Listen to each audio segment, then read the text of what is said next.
बिस्मिल्लाहिर्रहमानिर्रहीम। अस्सलाम वालेकुम नाज़रीन। आज हम तबादला ख्याल करेंगे आपसे कि वज़ीर आज़म ब्यूरोक्रेसी के सामने बेबस क्यों हैं। तनवीर इलियास साहब ब्यूरोक्रेसी के सामने इतने बेबस हो चुके हैं कि ब्यूरोक्रेसी अब इनकी बात मानने को तैयार नहीं। हमने अपने गुज़श्ता प्रोग्रामों में भी इस हवाले से आपको कुछ तफ़सील से आगाह किया था कि वज़ीर आज़म की बेबसी की क्या वजूहात हैं और ब्यूरोक्रेसी के सामने ये पहले आज़ाद कश्मीर के वज़ीर आज़म हैं जो इतने बेबस हो चुके हैं और बेबस होकर बददुआओं पे उतर आए हैं और ब्यूरोक्रेट्स को बददुआएँ देना शुरू कर दी हैं कि मेरी बात नहीं मानते हैं। लेकिन इस बेबसी की वजूहात क्या हैं? आज हम इस हवाले से तफ़सीलन गुफ्तगू करेंगे और इसके लिए हमारे साथ तबादला ख्याल करने के लिए मौजूद हैं यासर आरिफ साहब। आपको स्टूडियो में हम वेलकम करते हैं। यासर आरिफ साहब, आपसे ये पूछेंगे कि जिस तरह वज़ीर आज़म साहब मुतअद्दिद बार काफ़ी जगहों पे और काफ़ी मौक़ों पे ये कह चुके हैं कि ब्यूरोक्रेसी मेरी बात नहीं मान रही है और ब्यूरोक्रेसी के लिए उन्होंने बहुत सारी बददुआएँ भी दी हैं। तो इसकी क्या वजूहात हैं कि ब्यूरोक्रेसी के सामने वज़ीर आज़म आज़ाद कश्मीर इतने बेबस क्यों नज़र आ रहे हैं? क्या वजूहात हैं आखिर? बहुत शुक्रिया उस्मान ताहिर साहब। हमने गुज़िश्ता प्रोग्राम में इसके हवाले से कुछ गुफ्तगू की थी, जी, जिसके ऊपर बहुत सारा अच्छा फीडबैक हमें आया और लोगों ने बिल्कुल। इसके ऊपर मज़ीद भी बात करने के लिए कहा।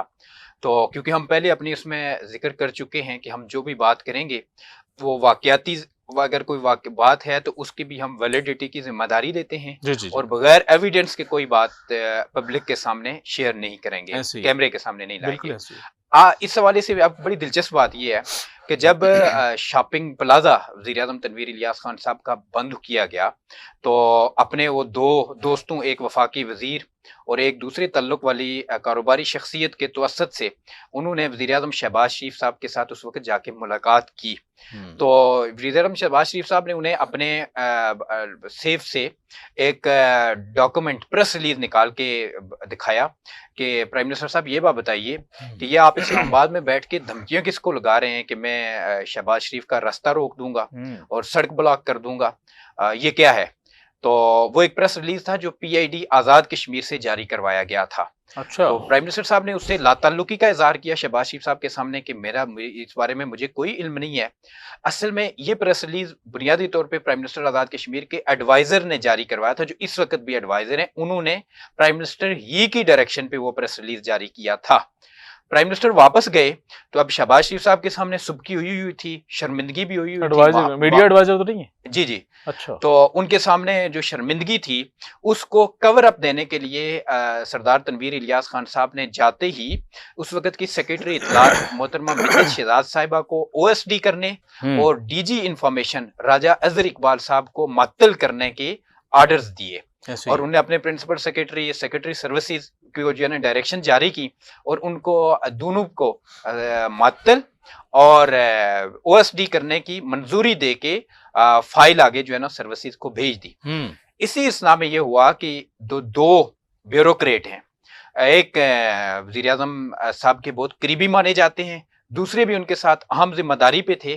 तो उन्होंने जब ये देखा कि 2 ग्रेड 20 के ऑफिसर्स को एक यकदम मुअत्तल और ओएसटी करने की बात की जा रही है और वो थे भी इन्हीं दोनों ब्यूरोक्रेट्स के ट्राइब से, तो उन्हें भी बड़ी सुबकी का सामना था। हुँ। तो ये ब्यूरोक्रेट्स ने यहाँ पे सख्त इंस्ट्रक्शन के बावजूद प्राइम मिनिस्टर आजाद कश्मीर को जबरदस्त तरीके से घुमाया। इन्होंने उस वक़्त के वो जो एक चीफ सेक्रेटरी थे, हुँ। उन्हें जब मूव हुई ये समरी कि जनाब प्राइम मिनिस्टर की डायरेक्शन है तो इनको ओएसटी और मुअत्तल कर दिया जाए। तो इन दोनों ब्यूरोक्रेट्स ने चीफ सेक्रेटरी साहब को एक प्राइम मिनिस्टर को घुमाने के लिए हुँ। एक और तजवीज़ और एक और फाइल उनकी तरफ जो पहले से गई हुई थी उसका हवाला दिया कि प्राइम मिनिस्टर को ये पूछा जाए कि पहले उन्होंने जो डीजी इन्फॉर्मेशन है उनको सेक्रेटरी बनाने के हवाले से जो है ना एक मंजूरी दी हुई है, हुँ। तो इसके ऊपर ज़रा दोबारा से रिविज़िट कर दिया जाए कि आया हमने इनको मुअत्तल करना है या फिर इन्हें सेक्रेटरी बनाना है। हुँ। तो ये जो फाइल थी वो मुअत्तल करने की डीजी इन्फॉर्मेशन की, ये फाइल बगल में डाल के एक ब्यूरोक्रेट ने प्राइम मिनिस्टर साहब के जो करीब थे उन्होंने अपने लॉकअप में डाल दी और यहाँ पर मामला डिसमिस कर दिया। हुँ। अब प्राइम मिनिस्टर साहब अपने एक अजीज के जरिए मुसलसल सर्विसेज को कॉल करवा रहे हैं कि पता करें कि वो जो मैंने डायरेक्शन दी है, जो मैंने मंजूरी दी है, मेरा हुक्म, उसके ऊपर अमल दरामद क्यों नहीं हो रहा। 2 दिन तक प्राइम मिनिस्टर के ये अजीज कॉल करके सर्विसेज से पूछते रहे, सर्विसेज वाले उन्हें रिस्पॉन्ड करते रहे थे हमारे पास तो फाइल ही नहीं आई। अच्छा। और यहाँ पे प्राइम मिनिस्टर को घुमा के बाद में फिर उनके सामने ये चीज रखी गई कि क्योंकि सेक्रेटरी इत्तलात जो है उस वक्त की वो उमरा पे गई हुई हैं, उमरा पे चली गई हैं, और ये बड़ी मायूब सी बात होगी कि वो अल्लाह के घर का की जियारत के लिए जाएं और आप उन्हें ओएसटी कर दें। और दूसरा मामला जो डीजी का था, डीजी साहब को कि आप उन्हें मअतल करें। ऑलरेडी आपके पास एक दूसरी फाइल भी मौजूद है जो आपने खुद मंजूरी दी हुई है। अब यहाँ पे प्राइम मिनिस्टर आजाद कश्मीर भी मुबैना तौर पे एक ब्लफ खेल रहे थे और एक नाजायज खेल रहे थे। क्यों? क्योंकि ये गलती ना तो सेक्रेटरी इत्तलात की थी ना डीजी इंफॉर्मेशन की थी। बुनियादी तौर पे उनके एडवाइजर ने ये खबर चलाई थी। अच्छा। और वो खबर मुबैना तौर पे प्राइम मिनिस्टर की डायरेक्शन पे चलाई गई थी, लेकिन वो क्योंकि प्राइम मिनिस्टर पाकिस्तान को अब उन्होंने मुतमईन करना था और एक मैसेज कन्वे करना था कि मैंने तादीबी कार्रवाई करके अपने सेक्रेटरी इत्तलात और डीजी इंफॉर्मेशन को सबक सिखा दिया है। तो यहाँ पर जो ही उन्होंने घुमाने की कोशिश की अपनी ब्यूरोक्रेसी को, ब्यूरोक्रेसी ने उल्टा उन्हें घुमा दिया और प्राइम मिनिस्टर की इस डायरेक्शन और इंस्ट्रक्शन पे अमल नहीं उन्हें दिया गया। आप इससे अंदाजा कर लें कि आजाद कश्मीर के प्राइम मिनिस्टर अपनी अथॉरिटी इस ब्यूरोक्रेसी से मनवाने में कितने कमजोर, और ये प्रेस रिलीज आज भी रिकॉर्ड पे मौजूद है, ठीक है, और इसके ऊपर रिपोर्ट्स भी हुई हैं और चीजें जो कुछ और लोगों ने भी रिपोर्ट करके बाकायदा प्राइम मिनिस्टर को और अपने मुतलका जगहों पे ये चीज भेज दी थी कि असल मामला क्या था और यहाँ पे क्या हुआ। इससे आप अंदाजा कर लें कि वजीर आजम को ब्यूरोक्रेसी किस तरह अपनी उंगलियों पे खिला रही है। और ये वाकया ऑलमोस्ट, ये कुछ छुपा हुआ वाकया नहीं है, ये बाखबर लोग इससे आगाह हैं। अब आगे हम आते हैं, सिर्फ बात यहीं तक भी नहीं है। आज भी ब्यूरोक्रेसी के दो ताकतवर ब्यूरोक्रेट, दो शख्सियात, दो ताकतवर ब्यूरोक्रेट्स, वो आइंदा 5 साल और 3 साल के लिए अहम हुकूमती और एक आईनी ओहदे पर तैनाती के लिए पर तोल रहे हैं। उन्होंने अपनी तैयारी मुकम्मल कर दी है।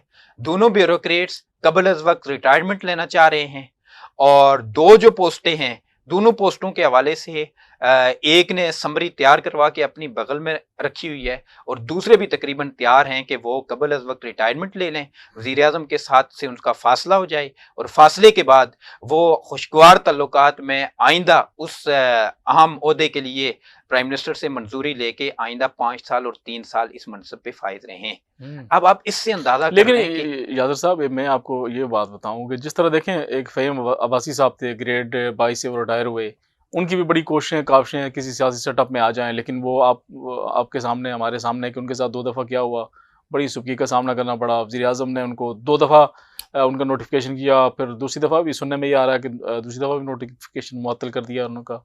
तो ऐसा ना हो कि ये जो जिन साहब की आप बात कर रहे हैं इनके साथ भी यही सूरत-ए-हाल ना हो। देखिए, प्राइम मिनिस्टर आजाद कश्मीर से तो कुछ भी आप तवक्को कर सकते हैं। हाँ, अभी आप आज के इस प्रोग्राम से हम एक और खबर दे रहे हैं कि हाल ही में जो नए प्रिंसिपल सेक्रेटरी आए हैं प्राइम मिनिस्टर, हाँ, ये भी सुनने में आ रहा है, कि नए जो प्रिंसिपल सेक्रेटरी फयाज अब्बासी साहब आए, जी, इनके बारे में भी पीएम साहब की जो राय है वो बदलती जा रही है। बिल्कुल, और अभी हालिया को उन्होंने जुमले पास किए हैं। क्या आप तक क्या इतलात पहुंची है, क्या कहा उन्होंने? क्योंकि ये अपने कैडर के सीनियर मोस्ट ब्यूरोक्रेट हैं, जी, अपोजिशन के साथ भी इनके अच्छे मरासम हैं, ये एजुकेटेड भी हैं, तजर्बाकार भी हैं। और मुझे याद है कि प्राइम मिनिस्टर आजाद कश्मीर की जो बजट स्पीच होना थी, जब हम उसके लिए तैयारी कर रहे थे, तो इन्होंने एक बहुत अच्छा बजट ड्राफ्ट पीडीएफ में 25 पेजेस पे भेजा था कि प्राइम मिनिस्टर आजाद कश्मीर की बजट स्पीच के हवाले से इसमें से भी पॉइंट्स लिए जाएं। उनकी कम्पिटेंसी पे कोई शक नहीं है, लेकिन उनके बारे में भी मुबैना तौर पर 3 दिन पहले ये रिमार्क सामने आ चुके हैं कि ये प्रिंसिपल सेक्रेटरी मौसूफ महज अच्छी अंग्रेजी बोलते हैं और बाकी इन्हें कामकाज कुछ नहीं आता। तो अगले दिनों में ये खबर आप पेशेंट इस बीच बात की तवक्को रखें कि अगले दिनों में शायद आपको की प्रिंसिपल सेक्रेटरी के बारे में फिर नई खबर आ जाए कि ये भी अनफिट हैं। ये अलमिया हम पहले भी कह चुके हैं कि आज़ाद कश्मीर में मौजूदा हुकूमत और मौजूदा जो चीफ एग्जीक्यूटिव हैं उनका तर्ज हुक्मरानी गैर फितरी है।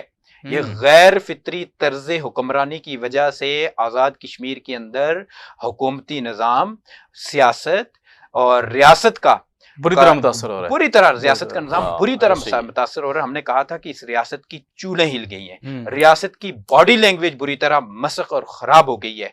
आप एक और चीज़ अगर आप उसके ऊपर देखें, अभी शायद हम आगे भी हमारी चीज़ें आप सामने आएँ, और कि इस वक्त रियासत के अंदर कोई सिस्टम एग्जिस्ट नहीं कर रहा।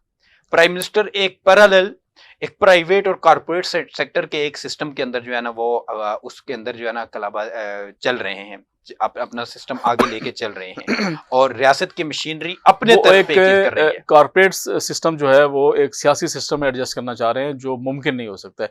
अच्छा, मैं ये भी आपसे पूछना चाह रहा हूँ कि इनके वज़ीर आज़म साहब की जो सियासी टीम है, मीडिया टीम है, वो अभी तक इनके साथ ना एडजस्ट हो सकी है, ना ब्यूरोक्रेसी के साथ एडजस्ट हो सकी है। इसकी क्या वजूहत हैं? मतलब ना सियासी टीम अपनी मुकम्मल बना सकें, ना मीडिया की टीम मुकम्मल बना सकें, और यही इनकी जो टीमें हैं दोनों, ये बड़ी अहम टीमें होती हैं और इनका अभी पैचअप जो है वो सेटअप जो है वो ब्यूरोक्रेसी से भी नहीं बन पा रहा है। देखिए, बुनियादी तौर पे जब भी कोई चीफ एग्जीक्यूटिव आता है ना, सबसे पहले जो उसको डायरेक्शन होती हैं, गाइडलाइन होती है, वो यही होती है कि सबसे पहले आप अपनी पॉलिटिकल टीम बनाएं, क्योंकि वो अवामी नुमाइंदा होता है। उसके बाद उन्हें कहा जाता है कि आप अपनी मीडिया टीम बनाएं। सही बात है, इंपॉर्टेंट होता है, इंपॉर्टेंट पहलू है। उसके बाद आप कहा जाता है कि आप अपनी अच्छी लीगल टीम बनाएं। ठीक है। अब आज़ाद कश्मीर के प्राइम मिनिस्टर जो मौजूदा तनवीर इलियास साहब हैं, इनको पहले दिन से मुतल्लिका लोग और सब ने यही बात कही कि अपनी ये टीमें बार इन्हें कहा गया कि अपनी ये तीनों सेटअप्स के अंदर अपनी टीम बनाएं। लेकिन वज़ीर आज़म आज़ाद कश्मीर ये टीम अपनी बनाने में बुरी तरह नाकाम हुए हैं। वो उसी तरह कॉर्पोरेट सेक्टर की तरह लाना, सर पे बिठाना, टर्मिनेट करना, उठा के बाहर फेंकना और एक अजीबो गरीब किस्म की रियासत की हिरारकी। ये रियासत है, ये बेस कैंप है। इस रियासत के अंदर मुजाहिद अव्वल सरदार अब्दुल कयूम खान जैसे लोग इस मनसब पे बैठे, गाजी मिल्लत सरदार इब्राहिम खान जैसे लोग बैठे। इस रियासत की बुनियादों के अंदर KH खुर्शीद जैसे लोगों की जिद्दोजहद शामिल है। इस रियासत के अंदर सरदार सालारे जमहूरियत सरदार सिकंदर हयात खान जैसे लोगों का कंट्रीब्यूशन है, जिनकी मिसाल दी जाती है, गवर्नेंस की मिसाल दी जाती है। आज इन लोगों की, इन तारीखी शख्सियात जो इस मनसब पे बैठी, उस मनसब और उस कुर्सी पे बैठी हुई शख्सियत से जो रोजाना की बुनियाद पे जैसे मुज़ीका खेज किस्म के वाकयात उस मनसब पर बैठ के वो उनसे रोनमा हो रहे हैं, इसकी मिसाल माजी की तारीखों में नहीं बहती। हम फिर कहते हैं कि रियासत का, इस स्टेट की बॉडी लैंग्वेज बुरी तरह मुतासर हो चुकी है, स्टेट का चेहरा मस्ख हो रहा है और स्टेट के अंदर एक बेयकीनी की कैफियत है, वो ब्यूरोक्रेसी में भी है। देखें, मैं ये पूछना चाह रहा हूँ, ये सारी चीजें अपनी जगह पे ओके दुरुस्त सारी बात है, लोग मायूस हो चुके हैं, ब्यूरोक्रेसी मायूस हो चुकी है, वज़ीर आज़म के जो इक़दामात हैं, जो ऐलानात हैं, वो सारा कुछ हवा में है। लेकिन ये जो रियासत के अवाम के साथ हो रहा है, तो ये कब तक चलेगा? कैसे इस सिस्टम को ठीक किया जाएगा? और वज़ीर आज़म साहब के जो हालात हैं वो बदलते हुए नज़र तो नहीं आ रहे? देखिए, ये बिल्कुल है, वज़ीर आज़म का जो मजाज है, वज़ीर आज़म का जो अपना एक माइंड सेट है, वो उसमें इस्लाह की गुंजाइश तो मौजूद नहीं है। ये तजर्बे हो चुके हैं, ये जिम्मेदार इदारे भी इसके ऊपर अपनी फंडिंग दे चुके हैं, हर शख्स ये बात मान चुका है। मैं आपको कल की और परसों की 2 दिन की बताऊं, 26 और 27 फरवरी को प्राइम मिनिस्टर पुंछ गए। ये भी आपसे पूछना चाह रहा हूँ, ये भी एक नाजरीन ने भी हमें काफ़ी सारे मैसेजेस भी आए कि वज़ीर आज़म तनवीर इलियास साहब दौरा पुंछ किया 2 रोज़ा, और इस दौरे के दौरान जो उनकी एक्टिविटीज़ थी वो मतलब इस तरह की थी कि अभी हम आपको बताने वाले हैं कि वो किस तरह की थी, बताइएगा। ऐसे ही है, देखें, वो सबसे पहले यहाँ से वो पुंछ में जब गए तो एक पुल पे, जो हमारे टलकोट पुल है, वहां पे उन्होंने एक दरख्त लगाया। वहां पे आप देख लें कि गवर्नमेंट के 10 से 15 लोग मौजूद हैं, ऑफिशियल्स मौजूद हैं, कोई पॉलिटिकल शख्सियत आपको नहीं नजर आएगी। फिर वो टाइम है साबिक मरहूम सदर सरदार अनवर खान साहब के मरहूम के चेलम पे गए। वहां पे भी जो गैदरिंग है, ये कोई ढकी छुपी नहीं है, उसकी फिल्म मौजूद है, फोटोज मौजूद हैं। वहां पे भी उनके अहले खाना और करीबी लोग जो वहां पे चेलम में आए हुए थे, वो उंगली पे गिने हुए लोग हैं, 30 से 40 लोग। नहीं, लोग खुद नहीं आ रहे हैं, ये लोगों को दूर रखे जा रहे हैं। लोग सरदार तनवीर इलियास खान साहब से लोग जो है ना बिल्कुल मुतनफर हो चुके हैं। अच्छा। मायूस हो चुके हैं मुकम्मल तौर पे। और फिर ये चेलम की बात बता रहा हूँ, उसके बाद ये फिर अपने घर को गए हैं और फिर नीचे उन्होंने अपना एक जो हॉस्पिटल है, जो उनके वालिद मोहतरम सरदार इलियास खान साहब काम कर बनवा रहे हैं, उम्मे इलियास हॉस्पिटल, वहां पे गए हैं। वहां पे भी आप देखेंगे पब्लिक के लोग, मुकामी लोगों की गैदरिंग वहां आपको सिफर नजर आती है, न होने के बराबर लोग हैं। यानी अपने आबाई हल्के में अवाम का जो सरदार तनवीर इलियास खान साहब को हालिया विजिट्स के अंदर रिस्पॉन्स नहीं, देखें, आबाई हल्के का जो रिजल्ट है वो तो बलदियाती इलेक्शन में सामने आ गया था कि आबाई हल्के में इनको किस तरह इनको पजीराई मिली या जिस तरह इनको इनके साथ हुआ है वो तो सबके सामने है। बिल्कुल ऐसे ही है, हाँ। बिल्कुल 100% हाँ। ऐसे ही है। अब बिल्कुल अच्छा, एक ऐसे ही और खबर हम नाज़रीन से शेयर करते हैं। वो ये है कि राजा फ़ारूक हैदर साहब गए थे लंदन, नवाज़ शरीफ साहब से मुलाकात की है और आज़ाद कश्मीर की मौजूदा हुकूमत के हवाले से कोई सलाह-मशवरे किए हैं। इस बारे में क्या रिपोर्ट्स आई हैं आप तक कि कुछ होने वाला है या नवाज़ शरीफ साहब को क्या बताया गया है फ़ारूक हैदर साहब की जानिब से? देखिए, राजा मोहम्मद फ़ारूक हैदर खान साहब आज़ाद कश्मीर की सियासत का एक जाना-पहचाना और एक कद्दावर शख्सियत के तौर पे जाने और पहचाने जाते हैं, कोई हुँ। शक नहीं। वज़ीर-ए-आज़म नवाज़ शरीफ साहब की हुकूमत के दौरान वो आज़ाद कश्मीर के प्राइम मिनिस्टर थे। हुँ। अभी जो लंदन में उनकी मियाँ मोहम्मद नवाज़ शरीफ साहब के साथ तवील मुलाकात हुई है, उसमें जहाँ उन्होंने और इश्यूज़ डिस्कस किए हैं, उस पे आज़ाद कश्मीर के वज़ीर-ए-आज़म और आज़ाद कश्मीर की मौजूदा हुकूमत ये हुँ। भी ज़ेर बहस आई है। अच्छा। और ये नाज़रीन के लिए ख़बर है कि राजा मोहम्मद फ़ारूक हैदर खान साहब ने सरदार तनवीर इलियास खान साहब के साथ ताल्लुकात होने के बावजूद मियाँ मोहम्मद नवाज शरीफ साहब के सामने ये चीज़ वाशगाफ अंदाज में बयान की है कि आज़ाद कश्मीर में वजारत उज़्मा के मनसब पे बैठे हुए इस शख्स की मौजूदगी में हुँ। रियासत को, कश्मीर काज को और बेस कैंप को शदीद नुकसान हो रहा है। और यहाँ पे 13वीं आइनी तरमीम के ऊपर वहाँ पे बात की गई है। उसके ऊपर राजा मोहम्मद फ़ारूक हैदर खान साहब ने और वज़ीर-ए-आज़म नवाज शरीफ साहब ने भी कहा है कि 13वीं आइनी तरमीम इस पिछली गुज़िश्ता गवर्नमेंट का क्रेडिट है, इसके अंदर किसी भी किस्म की तब्दीली का सवाल ही पैदा नहीं होता। हुँ। और ये भी बताया जाता है कि फ़ारूक हैदर साहब ने मियाँ मोहम्मद नवाज शरीफ साहब को ये भी कही है, अब ये देखें, ये कितनी मज़ीक़ा ख़ेज़ बात है पीटीआई आज़ाद कश्मीर के लिए, पीटीआई की मौजूदा गवर्नमेंट के लिए, कि उन्होंने ये भी कहा है उन्हें कि अगर इमरान खान और पीटीआई को नाकाम करना है, मुबैय्यना तौर पे लुब्बे लुबाब ये उस गुफ्तगू का कि नाकाम बनाना है तो फिर इसी शख्स को रहने दें। हुँ। ये शख्स डिलीवर नहीं कर सकेगा, ये शख्स रियासत की हायरार्की को नहीं समझता, ये डिलीवर नहीं कर सकेगा तो ये पीटीआई आज़ाद कश्मीर अपने आप जो है ना वो अपनी खत्म हो मौत आप जाएगी, मर जाएगी। जो अपना हुँ। अपने मंतकी अंजाम को पहुंच जाएगी। लेकिन जहां तक रियासत का मसला है, फारूक हैदर साहब ने उन्हें वाज़ेह तौर पे कहा है कि इस शख्स की मौजूदगी में, सरदार तनवीर इलियास खान वज़ीर-ए-आज़म आज़ाद कश्मीर की मौजूदगी में कश्मीर काज को और रियासत के शख्स को शदीद दचका लग रहा है और ये मुसलसल ये दचके लग रहे हैं जो आज़ाद कश्मीर और बेस कैंप के लिए किसी सूरत दुरुस्त नहीं है। यासिर आरिफ साहब, आपका बहुत बहुत शुक्रिया। नाज़रीन, चंद अहम खबरें थी जो आपसे हमने डिस्कस की और इसके ऊपर तबादला ख्याल किया। आइंदा अगले प्रोग्राम में मज़ीद जो कुछ अहम खबरें होंगी उनके ऊपर तबादला ख्याल किया जाएगा और उनकी तफसील से आपको आगाह किया जाएगा। तब तक अपने दोस्तों रिश्तेदारों का ख्याल रखिएगा। अल्लाह हाफ़िज़।